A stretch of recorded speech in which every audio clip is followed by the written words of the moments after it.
Como les decía al inicio, el objetivo de la clase de hoy es continuar con nuestra serie de las doctrinas de la gracia. Quiero darle crédito al pastor Sugel Michelén, donde gran parte me basé de una clase de él. Y el día de hoy, o la tarde de hoy, vamos a hablar sobre la gracia irresistible, o la cuarta doctrina de la gracia, llamada la gracia irresistible.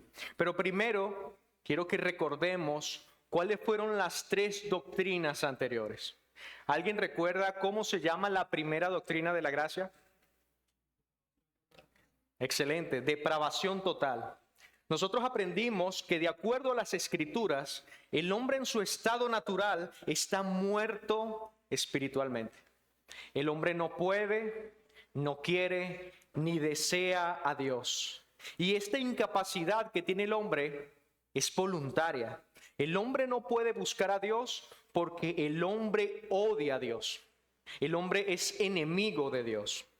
¿Cuál era la segunda doctrina que habíamos estudiado? La doctrina de la elección incondicional.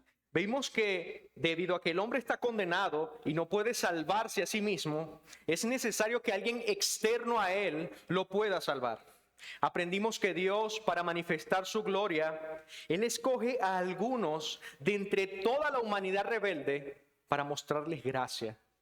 Y los salva no por una condición que ellos hayan tenido, no por una virtud que ellos hayan tenido, sino por el puro afecto de su voluntad, para que estos que antes eran enemigos de Dios, sean llamados ahora amigos de Dios, sean llamados pueblo de Dios. De ahí pasamos a nuestra tercera doctrina. ¿Alguien recuerda cómo se llama? Expiación limitada. Muy bien. Aprendimos que Dios envía un sustituto. Dios envía a Jesucristo para pagar todos los pecados y todas las maldades de aquellos a quienes Dios había elegido. Aprendimos que esos pecados fueron quitados de nosotros y fueron puestos sobre Jesucristo. Y Jesucristo pagó todas nuestras maldades en la cruz del Calvario. Y este sustituto fue enviado únicamente para aquellos a quien Dios eligió. Por lo tanto, todos los pecados del pueblo de Dios han sido perdonados por medio de Cristo, porque Jesucristo murió por los suyos. Y ahora en cuarto lugar, mis hermanos, la doctrina que vamos a aprender en la tarde de hoy se llama la gracia irresistible. Cuando nosotros escuchamos acerca de las doctrinas de la gracia o cuando escuchamos acerca del calvinismo, muchas personas en nuestro contexto eso le produce una especie de alergia. Y si a esto le añadimos nuestra cultura postmoderna y nuestra cultura antiintelectual, que no quiere tener nada que ver con la razón, sino solo con las emociones, no es de extrañar entonces que las personas sientan alergia a términos como calvinismo, predestinación, expiación limitada. Pero es importante saber que esta doctrina no la inventó ni Juan Calvino, ni Agustín, ni siquiera ninguno de los reformadores inventaron esta doctrina, sino que esta doctrina fluye de las Escrituras por medio de Jesús, por medio de los apóstoles, por medio de los profetas desde el Antiguo Testamento. Por lo tanto, es importante que escudriñemos cada pasaje que vamos a estudiar, porque estamos presentándoles lo que la palabra de Dios enseña. Nosotros hemos aprendido que el cristianismo no solamente transforma nuestras emociones, no solamente transforma nuestra manera de vivir, sino que también transforma nuestro intelecto. Dios está interesado en que eduquemos nuestra mente, nuestro intelecto con la verdad. Y las doctrinas de la gracia están enfocadas en exponer y en exaltar la obra de Dios en la salvación. Y esto es algo que cada uno de nosotros debe preguntarse. ¿Qué función tiene Dios en la salvación? ¿Cómo obra el Espíritu Santo en el proceso de salvación en la vida de un creyente? ¿Cómo sucede? ¿Qué pasa? ¿Quién obra primero? Y de eso vamos a aprender hoy. Por eso esta clase estará separada en 3 puntos. En primer lugar, nosotros vamos a ver el error arminiano de la gracia resistible. El error arminiano de la gracia resistible. En segundo lugar, vamos a ver en qué consiste la gracia irresistible. ¿En qué consiste la gracia irresistible? Y en tercer y en último lugar, vamos a ver las implicaciones de la gracia irresistible en la vida del creyente. Así que, mis hermanos, veamos nuestro primer punto: el error arminiano de la gracia resistible. Para que cada uno de nosotros podamos entender qué es la gracia irresistible, es importante que la contrastemos con el error arminiano. ¿Por qué el sínodo de Dort condenó la idea arminiana? Como recordarán en nuestras primeras clases, en la historia de la iglesia hubo un hombre llamado Jacobo Arminio. Este hombre enseñaba una doctrina de la salvación diferente a la que había sostenido la iglesia por siglos. Esas doctrinas fueron llamadas arminianismo. Esta doctrina más tarde fue condenada en el sínodo de Dort en los años 1618 y 1619. Lamentablemente, estas enseñanzas no se acabaron ese día, sino que hasta el día de hoy hay un auge, hay un crecimiento entre este tipo de doctrinas y están buscando la forma de infiltrarse en la iglesia. Por eso es importante que cada uno de nosotros se capacite en la verdad para que no sea engañado. Pero la pregunta que hacemos es, bueno, pero ¿qué enseñaba el arminianismo? ¿Qué enseñaba el arminianismo sobre la gracia resistible? Porque ellos la llaman la gracia resistible y los reformados la llamaban la gracia irresistible. Bueno, el arminianismo sostiene que la salvación recae o depende del hombre.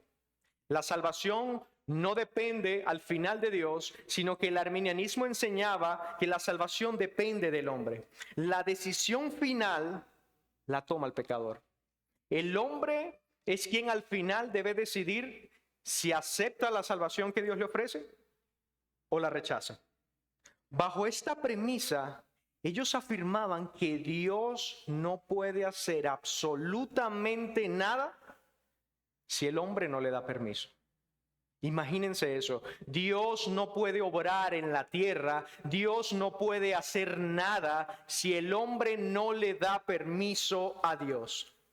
Y esto es bastante interesante, porque si Dios no puede obrar en el hombre sin que el hombre le dé permiso, pero al mismo tiempo el hombre está muerto espiritualmente, ¿cómo entonces el hombre se salva? Repito. Si Dios no puede obrar en la vida del hombre a menos que el hombre le dé permiso y el hombre está muerto espiritualmente, ¿cómo entonces el hombre se salva? Si el hombre no ama a Dios, es enemigo de Dios y no desea ser salvado y Dios tampoco puede obrar en él, entonces no hay solución. Voy a ejemplificarlo de otra forma. Supongamos que un científico inventa un nuevo jarabe y este nuevo jarabe tiene la propiedad de resucitar a cualquier muerto y de sanar cualquier herida y cualquier tipo de enfermedad. Pero la única condición para que este medicamento, para que este jarabe funcione, es que el muerto te dé permiso para usarlo. ¿Creen ustedes que este jarabe se podrá usar alguna vez? Definitivamente no, porque el muerto está muerto y por lo tanto no puede darte permiso para usar el jarabe. De esta misma forma, los arminianos dicen que para que la gracia de Dios obre en la vida del hombre, el hombre primeramente debe darle permiso a Dios. Señor Dios, te doy permiso para que me salves. Si el hombre no le da permiso, Dios no puede hacer absolutamente nada. Fijan la imagen de un Dios impotente. Pero el hombre está muerto, mis hermanos. El hombre está muerto en sus delitos y pecados, según Romanos 3 y Efesios 2. No hay justo ni siquiera uno, no hay quien haga el bien, no hay quien busque a Dios. Si el hombre está muerto, ¿cómo puede darle permiso a Dios? Bueno, los arminianos encontraron dos formas para responder esta pregunta. La primera, y presten mucha atención para que descubra el error. Los arminianos, la primera respuesta que dan a esto es que ellos dicen y reconocen lo que se llama el arminianismo clásico. Ellos reconocen que el hombre está depravado totalmente. Y ellos dicen, bueno, Dios hace algo que ellos llaman la gracia preveniente. ¿Alguna vez han escuchado la gracia preveniente? Levanten la mano. Pocos han escuchado de la gracia preveniente. La gracia preveniente, ellos decían que Dios, cuando quiere que un hombre le dé permiso para obrar en él, Dios se acerca al hombre que está muerto y le da vida temporalmente. Luego que el hombre está vivo temporalmente, Dios le pregunta al hombre, ¿desea ser salvo? Si el hombre dice que sí, Dios regenera al hombre y lo salva. Si el hombre dice que no, Dios le quita esa vida temporal y el hombre vuelve a estar muerto. De esa manera los arminianos dicen, Dios respeta la voluntad del hombre y el hombre tiene derecho a elegir. Pero mis hermanos, esto es un problema porque en las Escrituras no tenemos ninguna evidencia de alguien medio muerto, medio vivo o medio regenerado. Las Escrituras enseñan que o estamos muertos o estamos vivos. O somos cristianos o no lo somos. O somos hijos de Dios o somos hijos del diablo. La segunda respuesta que dan los arminianos, y ya esto no es la rama del arminianismo clásico, sino los arminianos más modernos, es que ellos dicen claramente, no, el hombre no está muerto. El hombre lo que está es enfermo. Entonces Dios lo que hace es agarrar este jarabe y se lo acerca al hombre que está enfermo espiritualmente y lo único que tiene que hacer el hombre es abrir la boca y beber el medicamento. No sé cuántos de nosotros hemos escuchado esas frases como Dios da 99 pasos y tú solo tienes que dar uno. Dios toca la puerta de tu corazón y tú tienes que abrirle. Bueno, eso es lo que enseña el arminianismo moderno, de que el hombre está enfermo espiritualmente y por lo tanto el hombre puede decidir si beber o no beber de la salvación, si recibir o no recibir de la salvación. En ese sentido, los arminianos enseñan que la gracia es entonces resistible. El hombre puede resistir a Dios y decirle, no, yo no quiero tu salvación. Por lo tanto, ellos dicen, los calvinistas, los reformados están equivocados porque tenemos evidencias de que podemos resistir la gracia de Dios. Y ellos apelan a un pasaje en el libro de Hechos, cuando Esteban está dando un discurso delante de los judíos, y Esteban le dice a los judíos, ustedes siempre han resistido al Espíritu Santo. Ustedes son duros como sus antepasados. Y ellos agarran ese texto y dicen, efectivamente es bíblico, el hombre resiste a Dios. Y de eso vamos a hablar o vamos a aclarar en nuestro segundo punto. Pero solo quiero dejar claro que podamos ver de manera general que el arminianismo enseña en primer lugar que la salvación depende del hombre. Ya sea que crean que el hombre está muerto, Dios lo revive y el hombre tiene que dar permiso. O ya sea que crean que el hombre está enfermo, al final el hombre debe aceptar el medicamento. Entonces ellos creen que la salvación depende del hombre y no de Dios, y que la gracia es resistible. Ahora que hemos visto esta primera parte muy brevemente, pasemos a nuestro segundo punto. ¿En qué consiste la gracia irresistible? ¿En qué consiste la gracia irresistible? Mis hermanos, la doctrina de la gracia irresistible consiste en que la obra de salvación no depende del hombre, como afirmaban los arminianos, sino que la obra de salvación es una obra divina, es una obra sobrenatural, es una obra que viene desde lo alto. La doctrina de la gracia irresistible enseña que el Espíritu Santo nunca va a fallar en llevar a los suyos a la fe.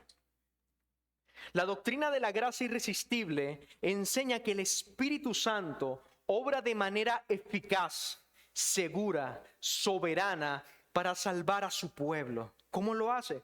transformando sus corazones y haciéndolos capaces de creer en el Evangelio. Y es importante que aclaremos algo acá.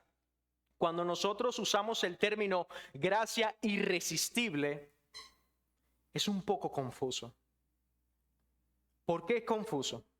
Porque cuando nosotros vemos la historia de la raza humana, nosotros vemos la historia de una brutal resistencia de los hombres a Dios. El hombre está perdido porque el hombre resiste todos los días a Dios. ¿Por qué hablamos entonces de una gracia irresistible? Bueno, cuando nosotros vemos el pasaje de Hechos, que hablamos hace un instante, donde Esteban habla a los judíos, nosotros los reformados, los calvinistas, creemos que Esteban tiene la razón. Nosotros creemos que los líderes judíos resistieron al Espíritu Santo. Esto de ninguna manera contradice la doctrina de la gracia irresistible. Al contrario, la confirma. ¿Por qué, Daniel? ¿Por qué la confirma? Porque la razón de la ceguera espiritual del hombre es su resistencia a Dios. El hombre está muerto, como dice la primera doctrina de la gracia, de la depravación. El hombre está muerto en sus delitos y pecados, es porque el hombre resiste a Dios. El hombre está muerto en sus delitos y pecados porque el hombre odia a Dios. El hombre está muerto en sus delitos y pecados, el hombre odia a Dios, el hombre es enemigo de Dios, el hombre todos los días resiste al llamado dulce de Dios que lo llama al Evangelio y arrepentirse. Mis hermanos, los hombres odian tanto a Dios y se resisten tanto a Dios que están dispuestos a ir al infierno en lugar de arrodillarse y someterse al señorío de Cristo. De esa manera el hombre resiste a Dios. Por eso me gusta mucho como el doctor R.C. Sproul expresa la doctrina irresistible.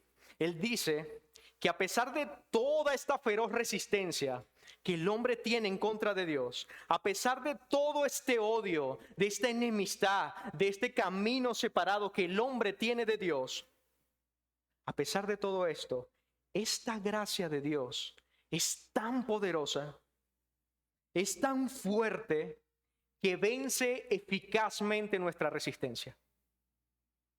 Esta gracia de Dios es tan poderosa, es tan irresistible, que no importa qué tanto odiemos a Dios, no importa qué tan muerto espiritualmente estamos, cuando Dios seduce a un hombre y lo llama, el hombre viene. El artículo 11 de los cánones de Dort dice lo siguiente, y cito: cuando Dios cumple su buen placer en los elegidos y obra en ellos la verdadera conversión, Él no solo hace que el Evangelio les sea predicado externamente, sino que por la eficacia del mismo Espíritu penetra en lo más íntimo del hombre. Él abre el corazón cerrado y ablanda el endurecido. Él circuncida lo que estaba incircunciso y Él infunde nuevas cualidades en la voluntad, la cual, aunque antes estaba muerta, ahora la vivifica. La cual antes era mala y desobediente, la vuelve buena, obediente y dócil. La activa y la fortalece para que como un buen árbol pueda producir frutos de buenas acciones. Mis hermanos, la gracia de Dios no nos obliga negativamente, sino que nos renueva, nos da vida para que nosotros voluntariamente vengamos a Dios. ¿No es esto algo grandioso? ¿No es esto algo maravilloso? ¿No podemos cada uno de nosotros evidenciar eso en nuestra propia vida?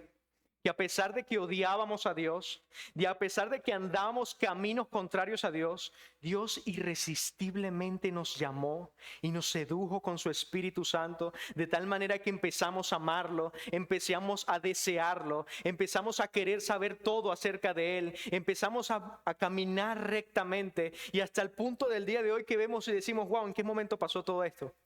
Como decía Pablo, somos como transformados por el Espíritu de Dios, de gloria en gloria a su imagen. Ahora bien, ¿cómo probamos esta verdad bíblicamente? Porque suena muy bonito. Suena muy emocionante, pero ¿cómo demostramos que lo que estamos enseñando ha sido extraído de la palabra de Dios y que no son simplemente pensamientos humanos? Bueno, creo que en primer lugar deberíamos leer la Biblia. En la Biblia, en cada parte de las Escrituras, nosotros podemos ver cómo Dios soberanamente atrae a los suyos, cómo el Espíritu Santo obra eficazmente en su pueblo. Y por eso en esta clase vamos a ver algunos pasajes de las Escrituras. Por favor, acompáñenme al libro del profeta Ezequiel, capítulo 36, versículos 26 y 27.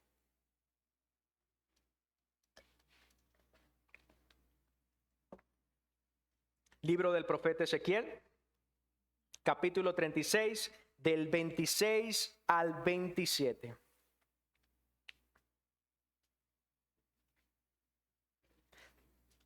Del 26 al 27, capítulo 36.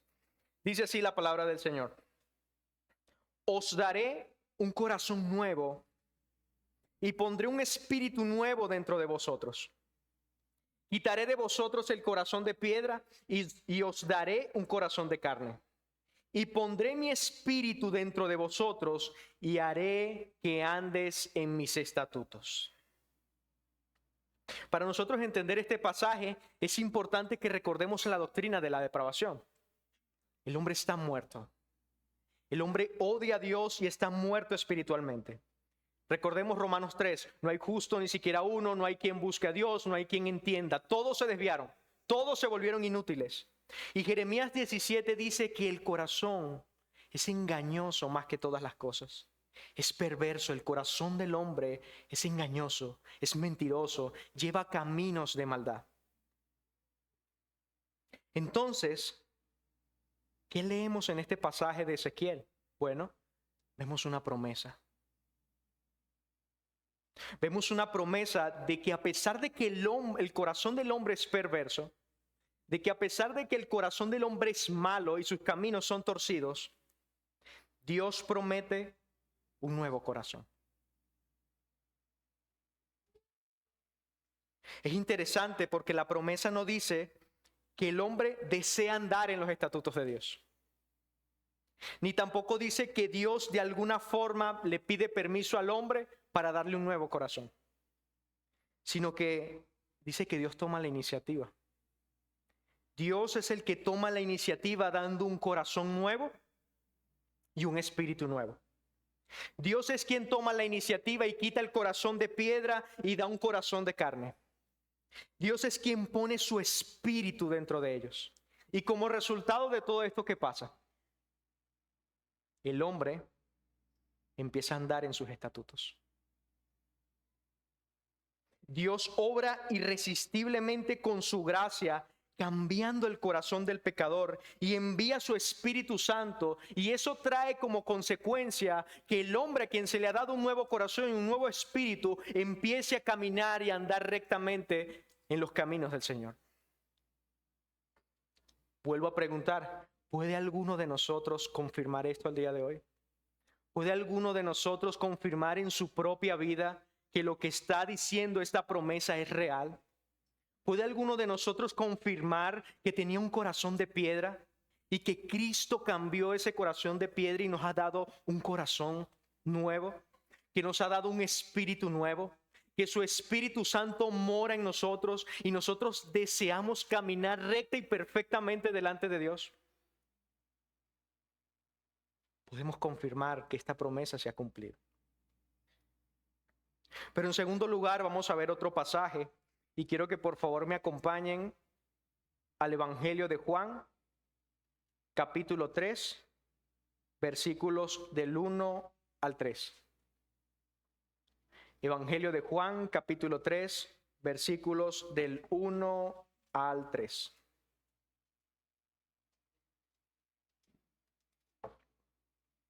Dice así la palabra del Señor. Había un hombre de los fariseos que se llamaba Nicodemo, un principal entre los judíos. Este vino a Jesús de noche y le dijo: Rabí, sabemos que has venido de Dios como maestro, porque nadie puede hacer estas señales que tú haces si no está Dios con él. Respondió Jesús y le dijo: de cierto te digo, que el que no naciere de nuevo no puede ver el reino de Dios. Mis hermanos, el apóstol Juan en este capítulo, y no solamente en este capítulo, sino al comienzo de su evangelio, él declara que todos los que son hijos de Dios, todos los que creen en Cristo y le recibieron, son personas que fueron engendradas. Eso lo vemos en el capítulo 1, versículo 12 al 13. Dice que todos los que reciben a Cristo, los que le obedecen, los que tienen potestad de ser hechos hijos de Dios, son porque fueron engendradas, nacieron de esta forma. Pero no por un nacimiento físico, no por voluntad de alguien, de varón o de carne, dice el capítulo 1, sino que fueron engendradas por voluntad de Dios. Y en este pasaje de Juan 3 es lo mismo que Jesús le está diciendo a Nicodemo, que todo aquel que no haya nacido de nuevo no puede ver el reino de Dios. Y Nicodemo se sorprende porque él pensaba que era un nacimiento físico. Pero Jesús se refería a un nacimiento espiritual. Es necesario que seas nacido de nuevo para que puedas ver el reino de Dios, para que puedas entender las cosas de Dios. Para poder creer en el Mesías es necesario nacer de nuevo. El Espíritu Santo obra irresistiblemente en los suyos, regenerando sus corazones para que puedan entender las cosas santas de Dios. Pablo se refiere a esto también en 1 Corintios, cuando dice que el hombre natural no percibe las cosas que son del Espíritu, porque se han de discernir espiritualmente. Para este hombre que no ha sido regenerado, las cosas del Espíritu son locura. ¿Por qué? Porque no las puede entender.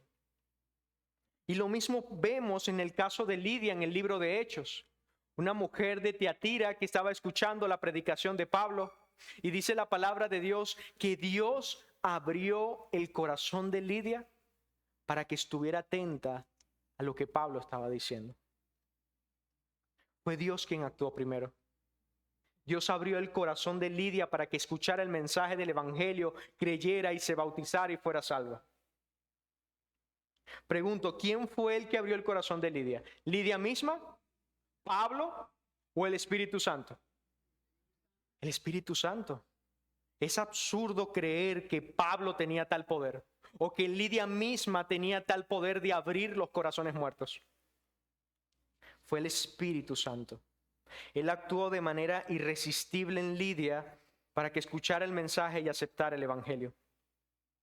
Vamos a ver un pasaje más, un ejemplo más. Vamos a ir a Efesios capítulo 2, versículo 1 al 5. Efesios capítulo 2, versículos 1 al 5.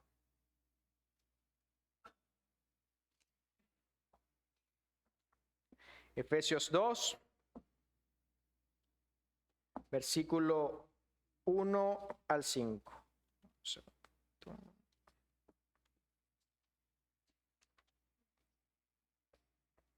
Vamos a leer solo el 1, perdón. Dice, y Él os dio vida a vosotros. ¿Cuándo qué? Cuando estaban vivos. No, cuando estaban muertos en vuestros delitos y pecados. Es importante esta gran verdad que está explícitamente en las Escrituras. ¿Quién estaba muerto? Nosotros. ¿Quién nos dio vida? ¿No fuimos nosotros? Él. Él nos dio vida cuando estábamos muertos en nuestros delitos y pecados. Es imposible que un muerto se levante a sí mismo. Es imposible, por ejemplo, Lázaro, cuando estaba muerto, que él mismo se levantara por sus propias fuerzas.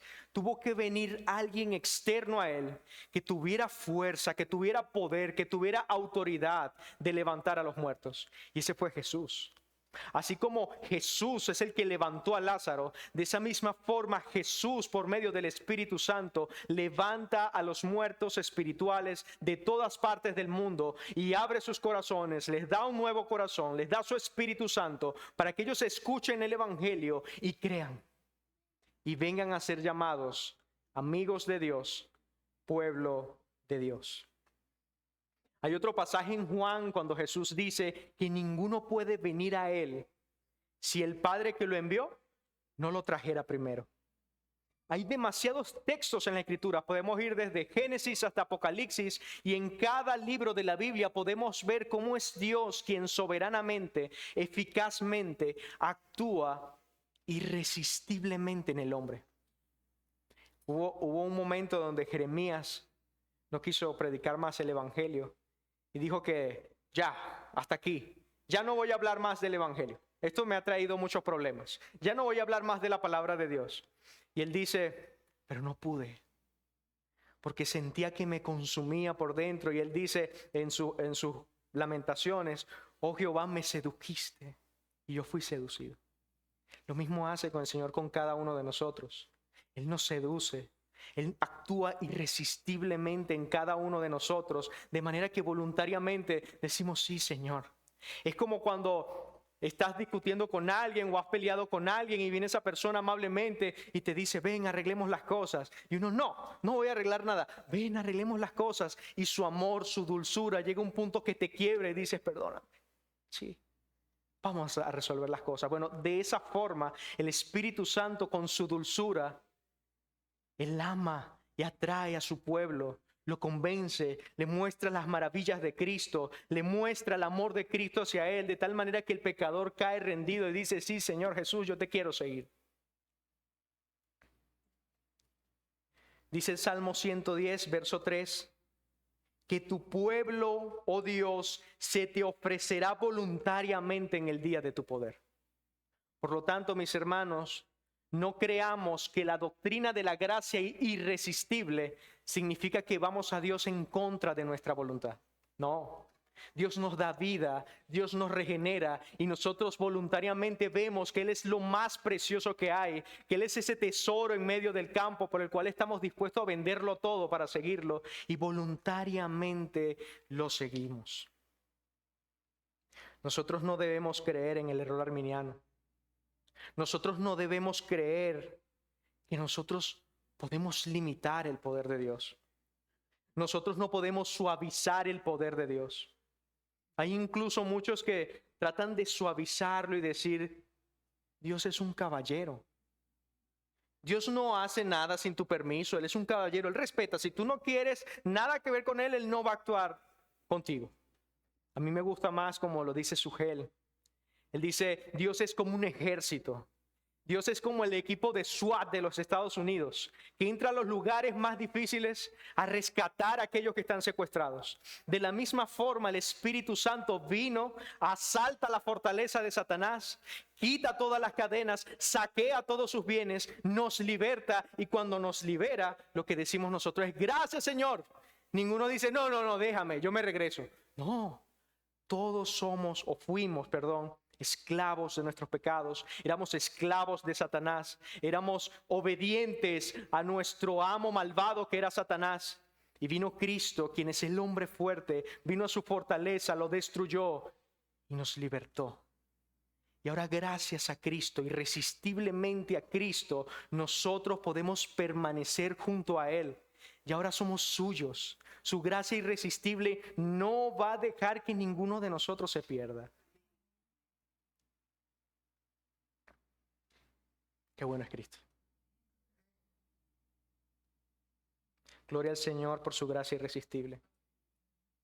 Gloria al Señor que no esperó que yo le diera permiso, si no todavía estuviéramos perdidos.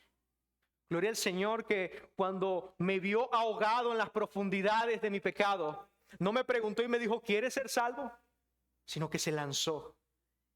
Fue hasta lo profundo y me rescató. Qué bueno que Dios actúa así. Qué bueno que Dios es soberano. Qué bueno que Dios nos rescata y nos da de su aliento de vida.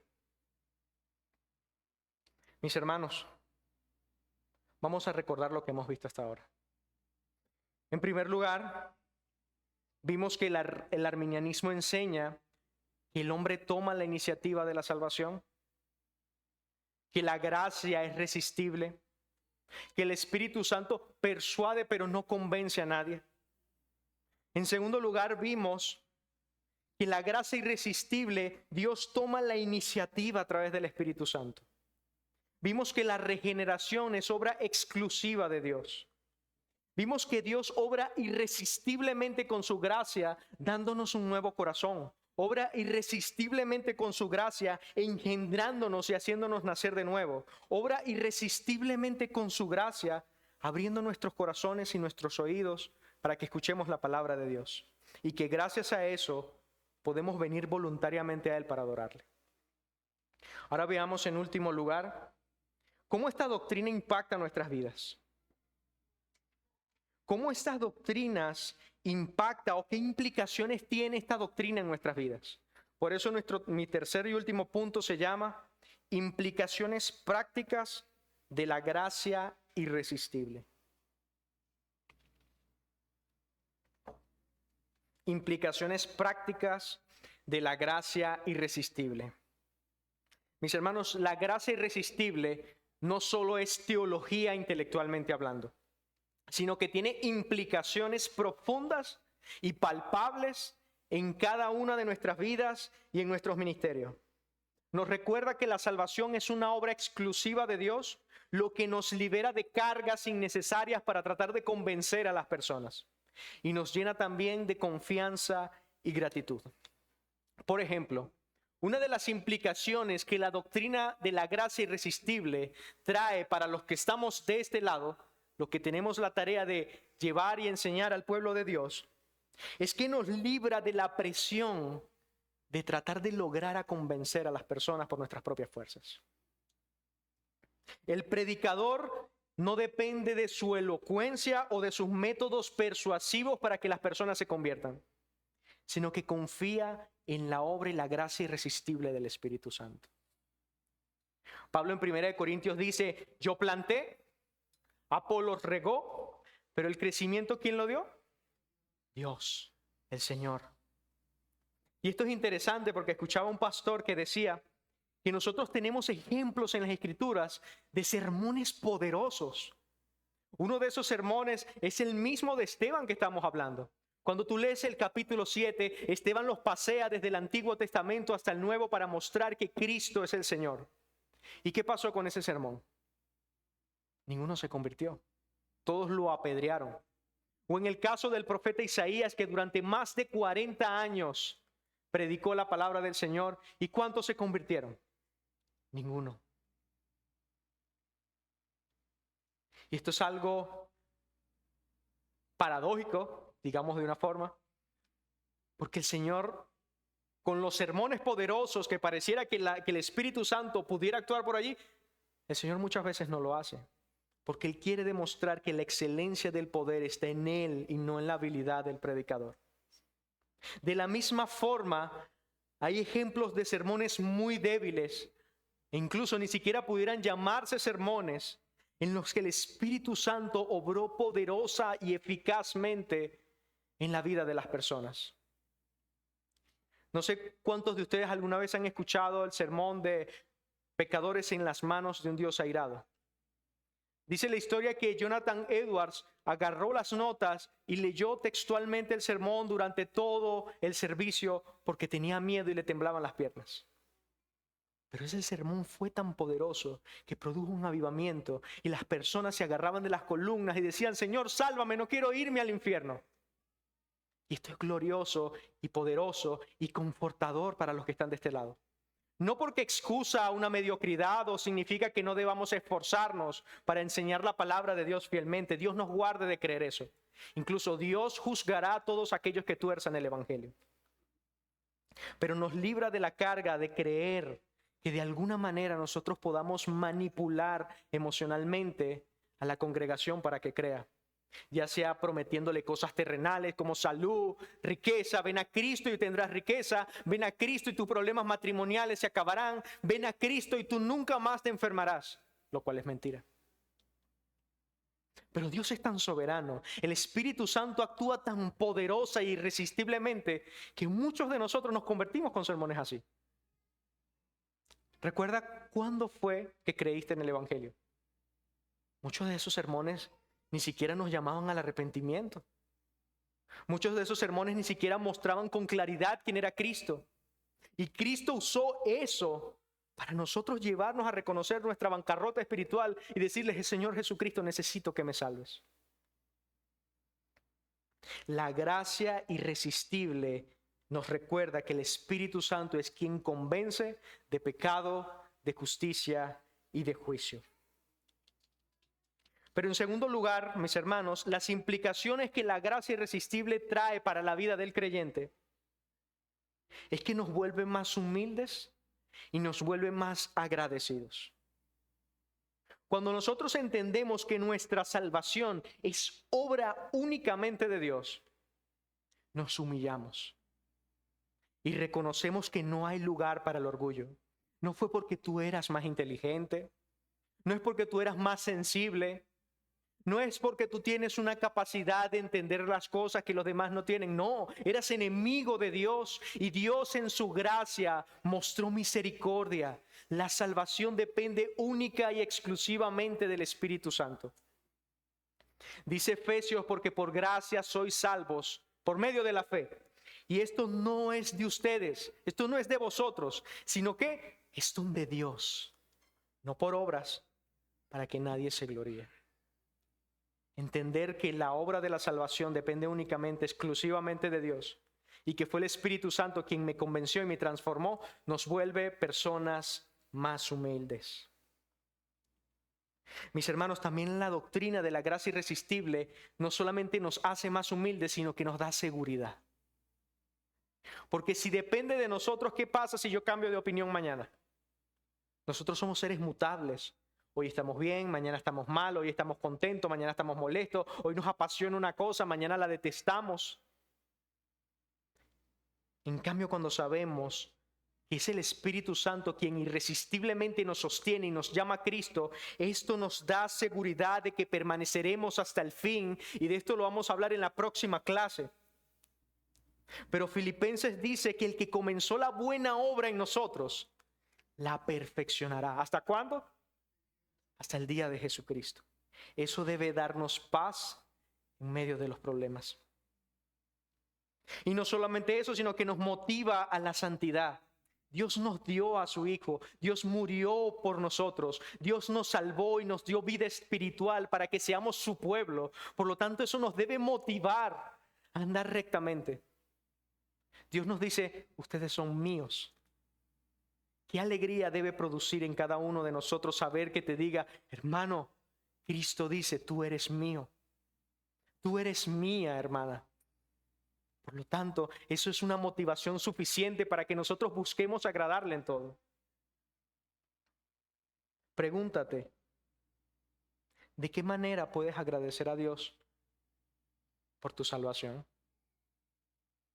¿De qué manera puedes darle gracias a Dios porque no te desechó, sino que su gracia actuó irresistiblemente en ti? ¿Cómo te sientes al saber que tu salvación no depende de ti? No dependió en el pasado, ni dependerá en este proceso de santificación. ¿Cómo te hace sentir saber que el Espíritu Santo hasta el día de hoy sigue obrando irresistiblemente en ti? A pesar de tus pecados, a pesar de tus fracasos, a pesar de tus luchas y de tus dudas, el Espíritu Santo obra irresistiblemente en ti. Pero también, mis hermanos, otra implicación práctica de la gracia irresistible es que nos hace pacientes, pero no solamente con nosotros, sino con los demás. Al entender que la obra y la santificación en la vida de mi hermano y en la vida de mi hermana no depende de todo lo que yo le lee o de todo lo que yo le repita, eso nos hace más pacientes. Decíamos la semana pasada en la academia que muchas veces nosotros le hablamos a la congregación o a nuestras esposas o a nuestros hijos o a nuestros esposos acerca de lo que Dios dice sobre el amor. Y esperamos que luego que le haya dicho esto, mi esposa, mi esposo, mis hijos empiecen a amar. Predicamos desde el púlpito sobre el perdón y esperamos que ese domingo en la tarde todos se abracen y lloren y se anden perdonando los unos a los otros. Mis hermanos, muchas veces eso demuestra que creemos que somos nosotros los que obramos el proceso en la vida del creyente. Cuando te desesperas con tu hermano que está luchando contra algún pecado y que le has predicado 10 veces y lo has acompañado en todas las consejerías y aún sigue luchando con el pecado, cuando te impacientas con ese hermano, estás demostrando que no crees en la obra irresistible del Espíritu Santo, sino que crees en ti. Crees en tu capacidad, en lo mucho que has leído, en lo que sabes, en lo que has vivido. Y eso es algo que debemos arrepentirnos. Debemos volvernos pacientes. Y eso nos lleva a orar más. Yo sé que yo no puedo convencer a mi hermano para que cambie, pero yo sé si quién lo puede hacer. Yo sé que yo no puedo hacer que mi esposo deje este pecado o que mis hijos se comporten de esta manera, pero yo sé quién puede obrar poderosamente y destruir toda resistencia humana para transformarlo. Y eso nos lleva a arrodillarnos y decirle: Señor, te pido por este hermano. Y te pido por mí, porque también me estás obrando en un proceso de santificación. Y yo también soy alguien terrible. Gracias por tu paciencia, Señor. Cuando entiendes que la obra la produce el Espíritu Santo, te vuelves una persona evangelista. No debes tener temor de predicar el Evangelio, porque sabes que el Señor obrará irresistiblemente trayendo a los suyos a la salvación. Que el Señor nos ayude el día de hoy, la tarde de hoy, a meditar sobre la gracia irresistible. Que nos ayude a meditar lo que el Señor ha hecho en el pasado, lo que el Señor está haciendo en nuestras vidas, en la vida de nuestros hermanos, en la iglesia, mis hermanos. La iglesia también está siendo transformada por medio del Espíritu Santo. Por lo tanto, no te sorprendas cuando veas inmadurez en la iglesia. Al contrario, que eso te lleve de rodillas y decirle: Señor, tú eres soberano y tú vas a transformar a tu iglesia. La gracia irresistible es como un faro en medio de una tormenta. En los momentos difíciles de la vida, en momentos de enfermedad, de escasez, de muerte, en los momentos de lucha con el pecado, en el momento donde Satanás nos acosa terriblemente, debemos recordar en la gracia irresistible de Dios y que ella alumbre nuestro camino y nos recuerde: el Espíritu Santo está obrando en cada uno de nosotros hasta el final. Mis hermanos, quiero cerrar con un versículo. Judas, versículos 24 y 25. Dice así la palabra del Señor: y aquel que es poderoso para guardarlos sin caída y presentarlos sin mancha delante de su gloria con gran alegría, al único y sabio Dios, nuestro Salvador, sea la gloria, majestad, imperio y potencia, ahora y por todos los siglos. Amén. Vamos a orar.